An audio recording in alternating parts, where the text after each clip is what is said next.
Donc on participe à ce salon dans sa 17e édition qui connaît quand même une dynamique particulière par rapport aux éditions précédentes parce qu'il y a l'actualité de pharmaceutique qui ces jours-ci a connu quand même une activité intense, notamment avec les dernières inaugurations du lancement de la production de l'insuline à Boufarik par Novo Nordisk, du lancement de l'insuline algérienne le dimanche passé par Biocare Bioterra, le premier stylo insuline algérien, et le lancement dans les tout prochains jours de l'insuline à usage hospitalier par Saïdal au niveau de Constantine, au cours du début du mois de mars. Il y a aussi une dynamique marquée par l'industrie pharmaceutique en matière de production de médicaments innovants, les biomédicaments, principalement ceux destinés aux malades atteints du cancer. Il y a pas moins de 6 projets qui vont connaître un lancement effectif au cours de cette année 2023 de la part d'investisseurs locaux,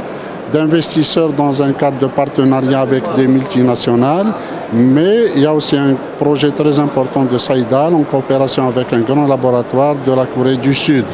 Donc une dynamique particulière qui n'est que tout bénef pour la production nationale, qui couvre actuellement, selon toutes les estimations et selon tous les experts, pas moins de 70 à 75% du volume du marché national. Grâce à cette production nationale, nous connaissons une stabilité du marché qui s'améliore de plus en plus parce que la production nationale, c'est un gage de stabilité et de disponibilité de manière régulière du médicament. Quand on a des médicaments qui connaissent des ruptures ou bien des tensions en matière de disponibilité, on arrive à rattraper la situation plus facilement et de manière plus rapide quand il s'agit de produits fabriqués localement. Par contre, quand il s'agit de produits importés, les ruptures durent plus longtemps parce qu'il y a des facteurs extrinsèques qui ne dépendent pas de nos laboratoires ou bien de nos opérateurs localement. Il faut savoir qu'à l'échelle internationale, il y a des problèmes de disponibilité de matières premières, une augmentation de la demande, il y a une augmentation des prix, pas seulement des intrants et des principes actifs, mais également du fret et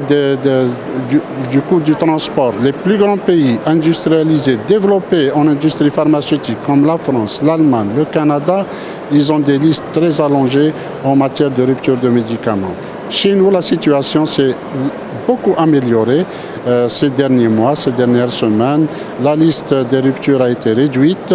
mais ceci est grâce à la production nationale, mais grâce également à un travail de coordination à tous les niveaux entre les différents opérateurs, qu'ils soient importateurs, producteurs ou bien distributeurs, ou bien les acteurs du terrain que sont les pharmaciens d'officine à travers leur syndicat, le SNAPO, mais également à une relation étroite